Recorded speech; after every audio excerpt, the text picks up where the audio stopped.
오늘 예배 가운데 함께 살펴볼 부분은 사도신경의 본디오 빌라도에게 고난을 받으사 부분을 함께 나누려고 합니다. 우리가 사도신경을 고백할 때마다 본디오 빌라도에게 고난을 받으사 이 부분을 고백하는데요. 어떻게 보면 꼭 필요해 보이지가 않습니다.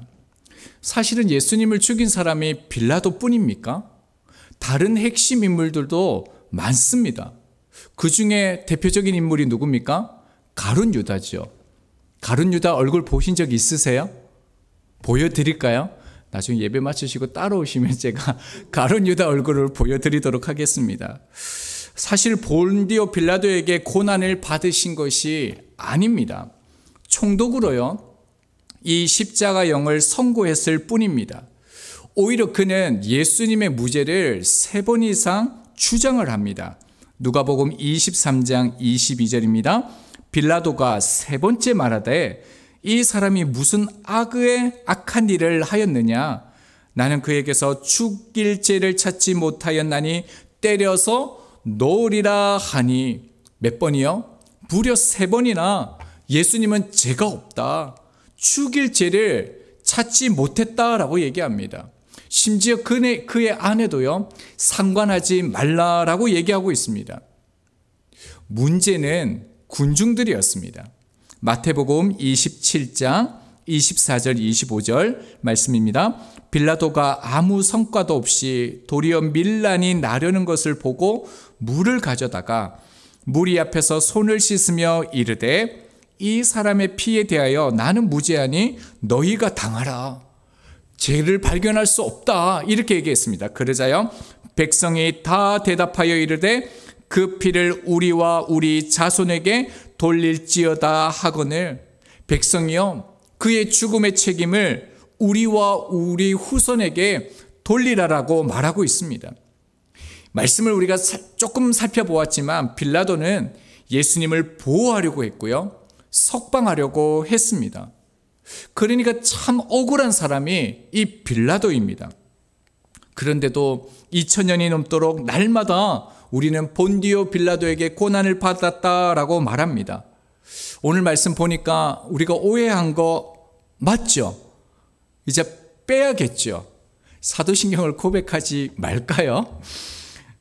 우리가 본디오 빌라도에게 고난을 받으셨다라고 고백하는 중요한 이유가 몇 가지가 있습니다. 그 중에요, 예수님의 십자가 그 사건이 역사의 사실임을 나타내기 위해서 이 고백을 담았다라는 것입니다.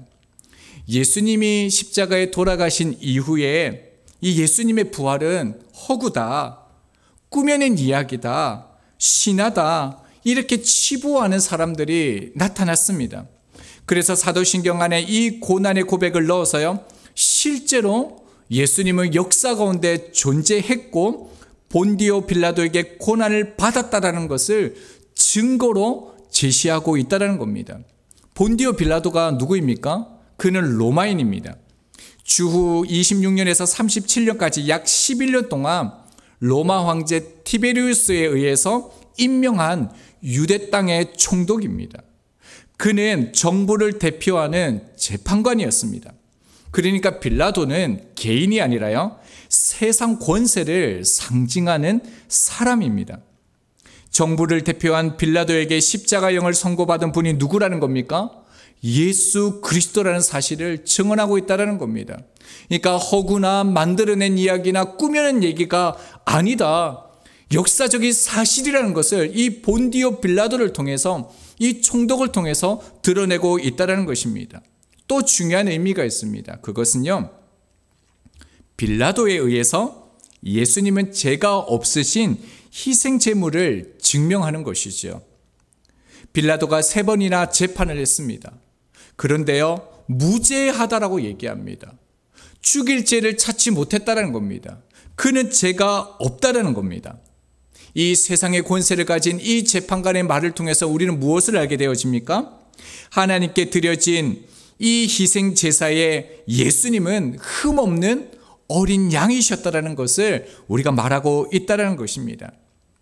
그러면서 몇 시간 뒤에 이 빌라도는 예수님에게 유죄를 선고할 수밖에 없었다라는 것이요. 그러니까 이 선고는 무엇입니까? 예수님은 틀림없이 무죄하셨지만 우리의 죄를 짊어지시고 유죄가 되셨다라는 것을 누구의 입을 통해서요? 세상의 권세, 빌라도 총독의 입을 통해서 확실하게 증명하고 있는 역할을 하고 있다는 것입니다.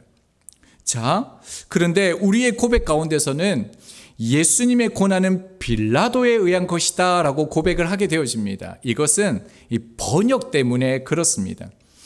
영어 그 사도신경이나 라틴어 그 사도신경에 보면은 언더라는 단어로 되어져 있습니다. 그러니까 뭐뭐 아래 이런 뜻이죠.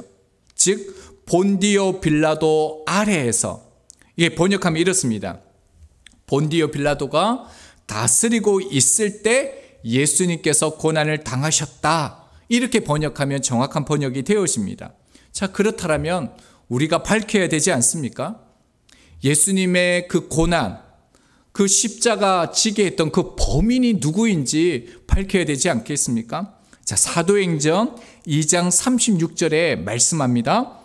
그런즉 이스라엘의 온 집은 확실히 알지니 너희가 십자가에 못 박은 이 예수를 하나님이 주와 그리스도가 되게 하셨느니라 하니라. 누가 예수님을 십자가에 못 박았습니까? 누가 고난을 받게 했습니까? 누가 예수님을 죽게 했습니까? 대제사장입니까? 장로들입니까? 유대 지도자들입니까? 가룟 유다입니까? 아닙니다. 말씀에 분명하게 얘기하는 게 무엇입니까? 이스라엘의 온 집은 확실히 알지니 너희가 예수를 못 박았다라는 겁니다. 우리 모두가 범인이라는 거예요. 모든 사람이 예수님을 죽였다라는 것입니다. 그런데 뜻밖에요, 성경은 또 다르게 전혀 다른 말씀을 하고 있습니다. 자, 오늘 본문 말씀입니다. 이사야 53장 10절입니다.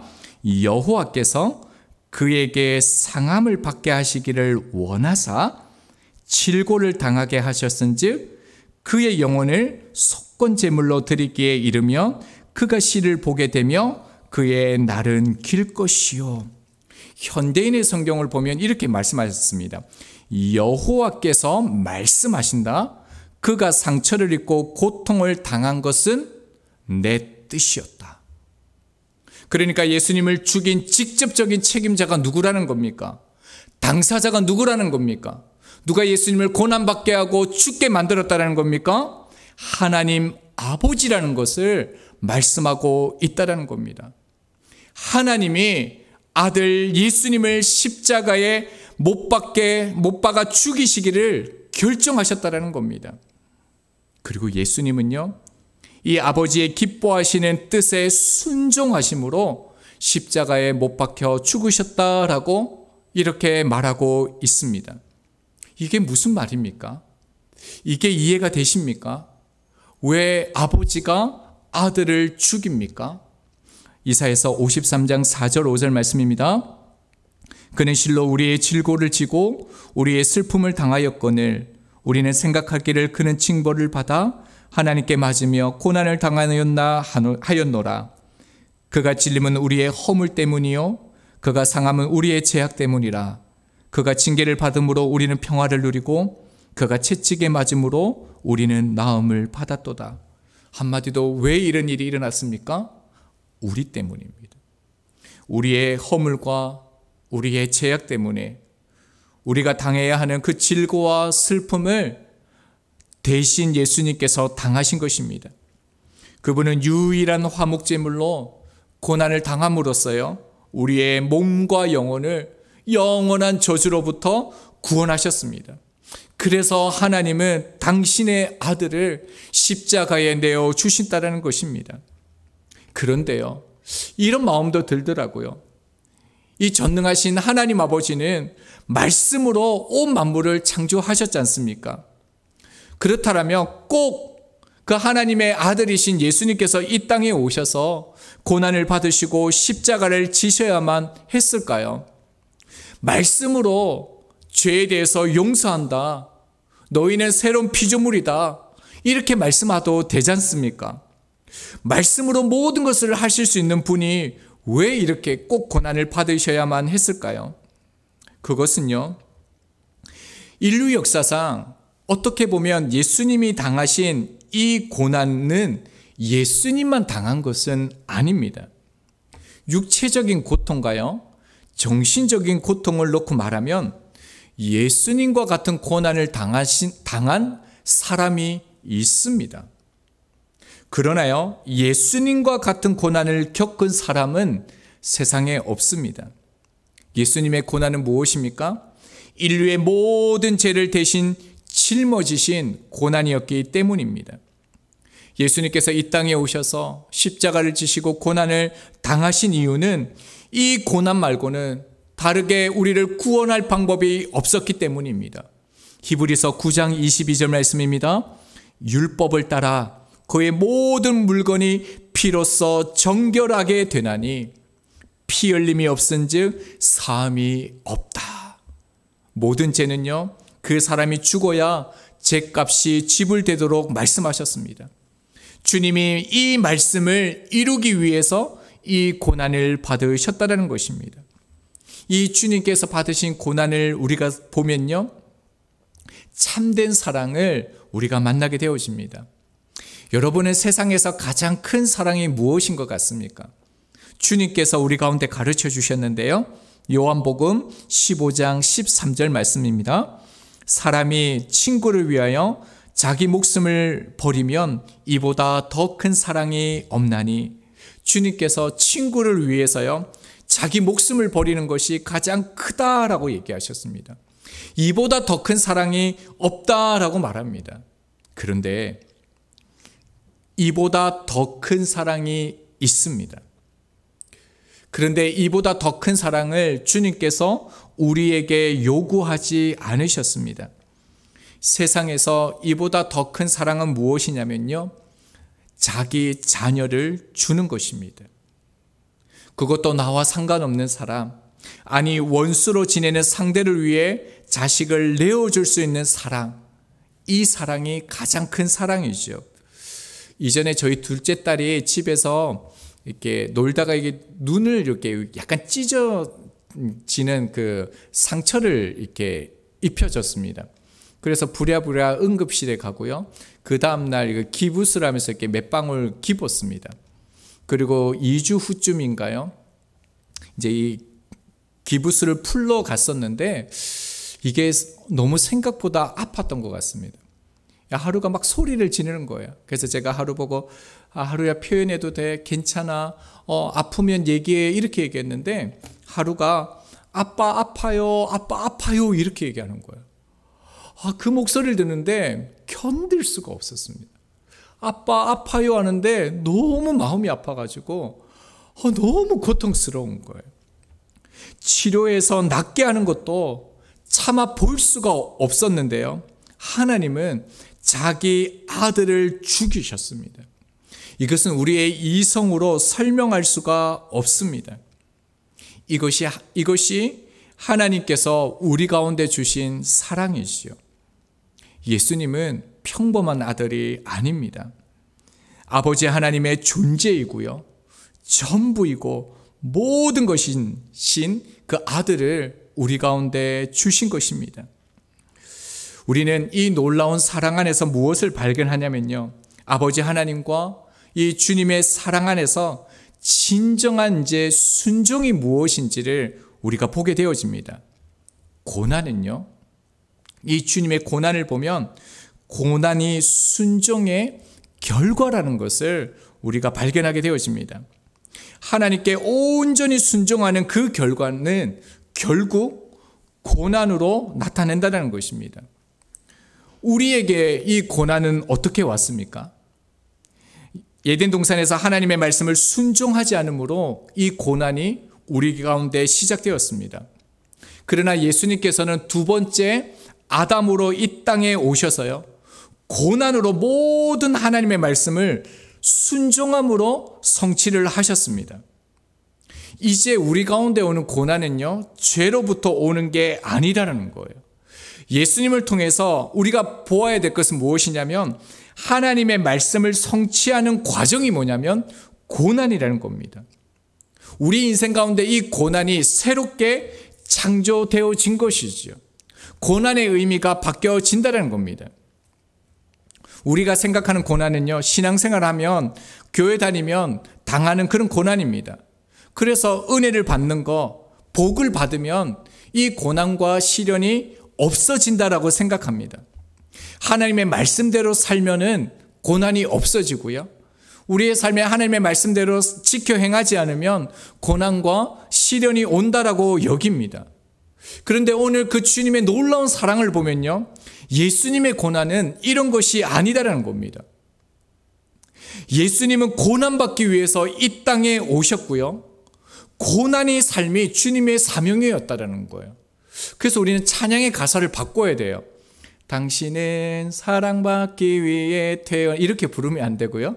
같이 해볼까요? 당신은 고난받기 위해, 이렇게 불러야 된다는 것입니다. 왜 그렇습니까? 주님은요, 고난이라는 이 삶을 통해서 하나님께서 기뻐하시는 뜻을 순종함으로 이루어내셨다는 것입니다. 수용이 안 되시죠? 저도 그렇습니다. 순종하면 고난이 없게 해주셔야지, 복을 주셔야지. 순종하면 할수록 고난 받는다고요? 여러분 신앙생활 하시겠습니까? 그러면 여러분 순종하시겠습니까? 고난이 더 오는데요. 왜 이 질문이 부담스러운 것은요, 우리가 순종의 기쁨을 경험해 보지 않았기 때문에 그렇습니다. 중요한 것을 우리가 발견하게 되어집니다. 하나님께 순종하는 삶을 살면요, 고난이 없어야 하는데 왜 순종과 고난이 함께 따라올까요? 그건 당연한 이치입니다. 하나님의 나라와 세상의 그 나라가 완전히 다르기 때문에 그렇습니다. 마태복음 7장 13절 14절 말씀입니다. 좁은 문으로 들어가라.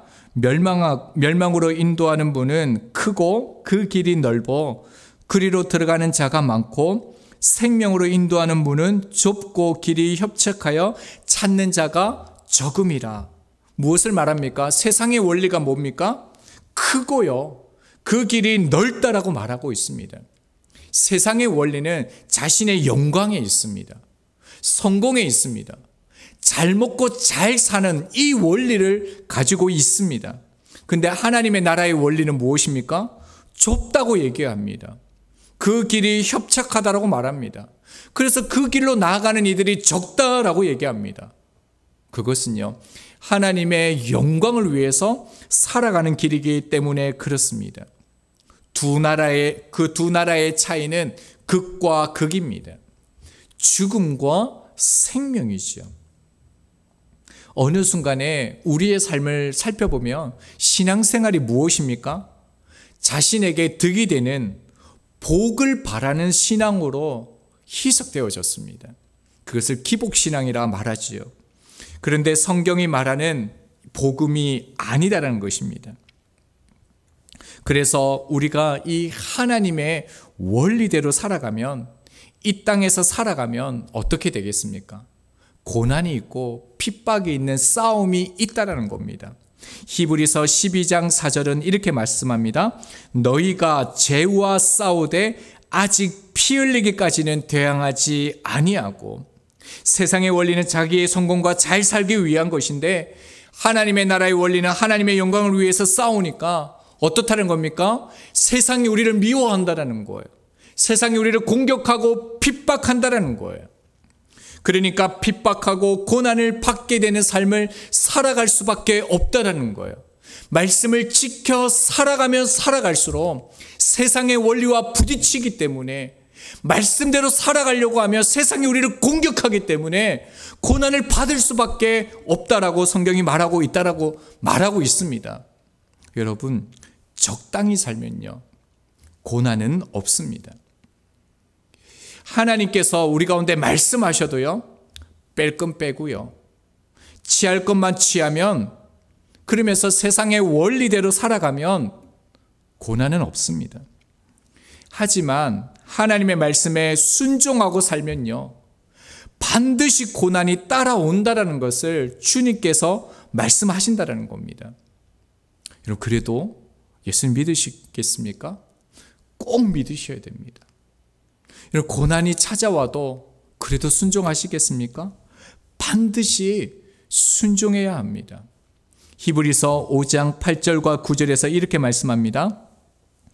그가 아들이시면서도 받으신 고난으로 순종함을 배워서 온전하게 되셨은즉 자기에게 순종하는 모든 자에게 영원한 구원의 근원이 되셨다. 이 표현은요, 신약 성경에 단 한 번 나오는 표현입니다. 예수님께서 고난을 당하심으로요, 뭘 배웠다고요? 순종을 배우셨다라고 말하고 있습니다.